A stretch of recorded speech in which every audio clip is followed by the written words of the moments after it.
मु अमीय पांडव मु जन पत्रिका संपादक लेखक।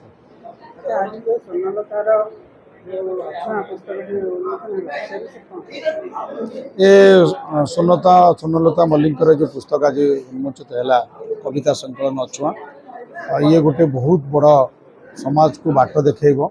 आम समाज रे जो विभिन्न प्रकार विभेदता रही, जो वैषम्य रही, जो असमानता रही, जो जाति ना धर्म ना शोषण रही, अंधविश्वास कुसंस्कार एवं असमानता रही विरुद्ध रे बहुत बड़ गोटे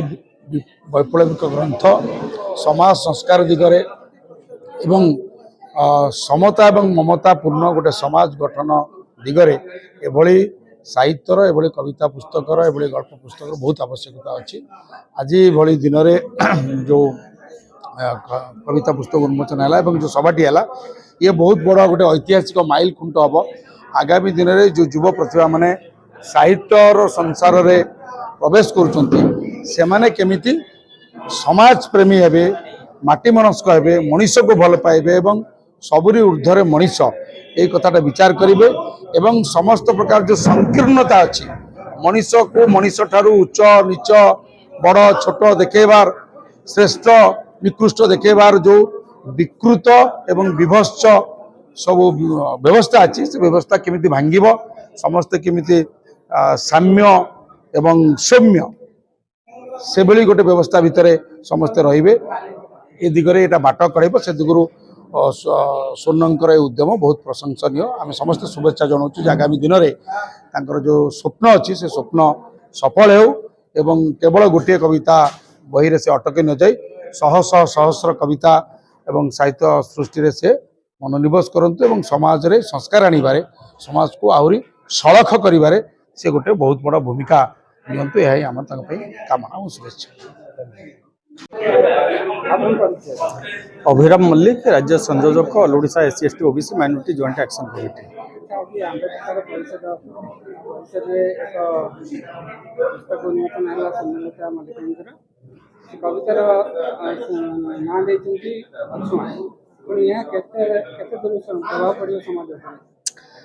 आमे जानी जे 1950 मसीहा जनवरी 26 तारिख दिन ए देश में संविधान लागू होती। संविधान अनुसार ए देश में समस्त प्रकार विभेद को दूर कर एक समतामूलक समाज राष्ट्र गठन हो पार से व्यवस्था रही। किंतु दीर्घ वर्ष अतिक्रम करने आज दिन में समाज में जाति व्यवस्था अच्छी, वर्ण व्यवस्था अच्छी, छुआ अछुआ अव्यवस्था अच्छी, नारी पुरुष लिंगगत विभेद रही।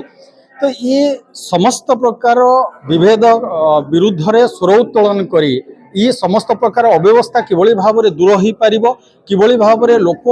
भितर आत्मप्रत्यय सृष्टि हो पार, किभली भाव में जो संकीर्ण मानसिकता अच्छी प्रकृत मानवर परिचय बहन करी एक समतामूलक राष्ट्र किभली भाव में गठन हो पार, किभली भाव में ईश्वर प्रत्यय न हो आत्मप्रत्यय हो पारे लोक मैंने से समस्त कथा को ठूलीभूत करी स्वर्णलता ये कविता ग्रंथ से सामिल करिसेंती एवं 96 पृष्ठार ये कवितार से विभिन्न बिंदु को ऊपर ध्यान देइचंती। प्रथमे लोक मानकु व्यक्ति विशेष को निजको जानिबा एवं कौनसी तथाकथित ऐश्वर्य शक्ति उपरे काठपत्थर उपरे विश्वास न करिक निज उपरे विश्वास करिबा एवं सत निज कर्म उपरे विश्वास करिबा एवं भाग्य आधारित समाज व्यवस्था न होई कर्म आधारित समाज व्यवस्था किभली भाव में लागू हो पार, किभली भाव में आमे एक समतामूलक समाज गठन हो पार से ये कवितार से आह्वान देइचंती एवं समस्त विभेद को दूर करी एक प्रज्ञा मैत्री और करुणा रूपक समाज व्यवस्था प्रस्थापन सी एथिरे अनेक प्रकार वार्ता देइचंती एवं मु आशा करुच्ची जे ये बही जेते समाज रे परिव्यक्त हबो सेते युव समाज भितर मूलवादिता विरुद्ध रे स्वर उत्तोलन हो से एक समतामूलक समाज गठन बद्धपरिकर हेबे जाफल प्रकृत में संविधान उद्देश्य साधित हो पार। तेणु यही अवसर में स्वर्णलता भविष्य उज्जवल भविष्य कामना करने सहित आशा करूँ उद्देश्य निश्चित भाव में सफल हो। आगामी दिन में लेखनी मध्यम से शह शह संख्यार ये भाव में पुस्तक से समाज को भेटिदेवे जहाद्वारा कि समाज तार एक समतामूलक व्यवस्था प्रतिपादन में सहायक हो पार।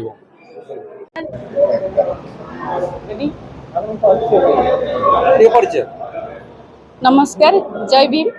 मु स्वर्णलता मल्लिक। मोर आज पुस्तक स्वलिखित पुस्तक अछुआ उन्मोचन होती। अछुआ पुस्तक मोर समाज रे थिबा ଜାତିବାଦ ନାରୀ ଉପରେ ହେଉଥିବା ନିର୍ଯାତନା ସମାଜରେ ଥିବା ପ୍ରତ୍ୟେକ କୁସଂସ୍କାର ଉପରେ ଗୋଟେ ପ୍ରତିବନ୍ଧକ ସ୍ୱରୂପ ମୋର ଆଶା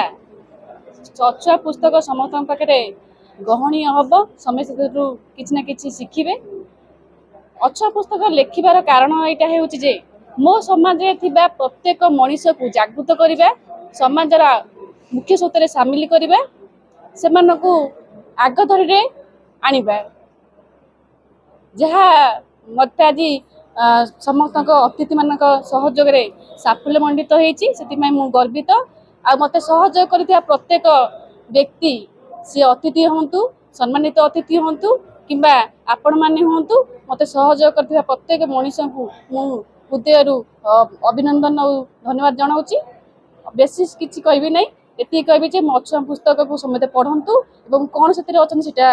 ଆପଣ ନିଜେ ନିଜେ ପାରିପାରନ୍ତୁ। ଧନ୍ୟବାଦ।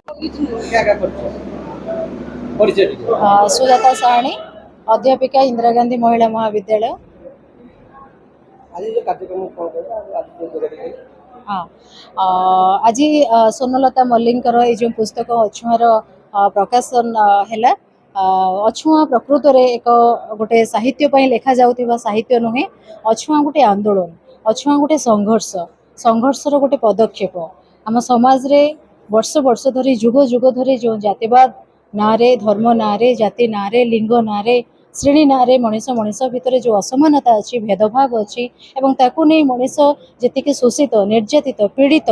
से पीड़ा विरुद्ध रे निर्यातना विरुद्ध रे शोषण विरुद्ध रे स्वर्णलता अछुआ पुस्तक एक लेखकीय प्रतिवाद बा लेखकीय संघर्ष कहले अत्युक्ति हेब नाही। तांकर अछुआ पुस्तक रे से मनीषर ये सब पीड़ा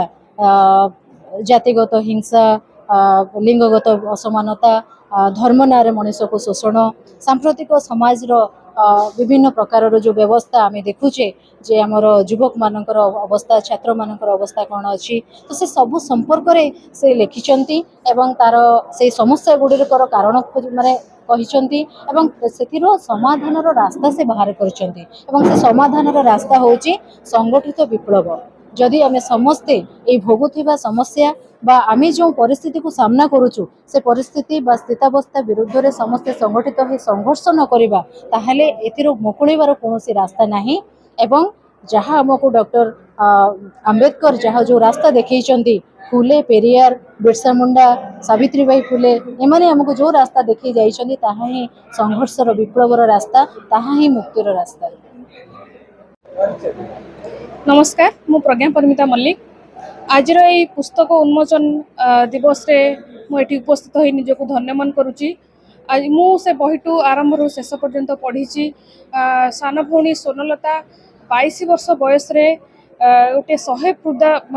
फर्दर बही लेखि गोटे बहुत बड़ आग को इतिहास सृष्टि करने जाऊँच जो बही रे कि प्रति फर्दरे आपण मान को आंदोलित करिबो प्रति प्रकृतर जदि आपण दलित हेइथिबे दलित खाली नुह कि छोट जाति रे दलित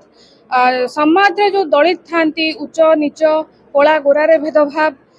हाई कास्ट हाई क्लास रे जो विभक्त करा हेइची दलित को यदि से समस्या आपण माने भोगुचंती आपण माने से बहिर प्रत्येकटी फर्दरे पाई परिबे गोटे नीच वर्गर बा गोटे दलित वर्गर लोक केते कष्ट पाए आज से बही पढ़ी मु बहुत धन्यवाद करुच्ची। सान भौणी स्वर्ण को साधुवाद दउची एमिति शह शह बही से उद्घाटन करू आ आमको सुजोग दउ एही बेपरि सभारे योगदान दा पई आपण मानको भलिया मीडिया भाई मानको शह धन्यवाद कि गोटे छोट पिलार स्वर को आपण सारा ओडिशा सारा भारत रे पहुँचे कि जो जो मार्गदर्शक दौरान खाली बड़ बड़ नेता पाखे मीडिया पहुँचेनी गोटे छोट झील पाखे मीडिया पहुँचे आ से कार्य आप निभाउछन्ती से आपको शह शह धन्यवाद साधुवाद।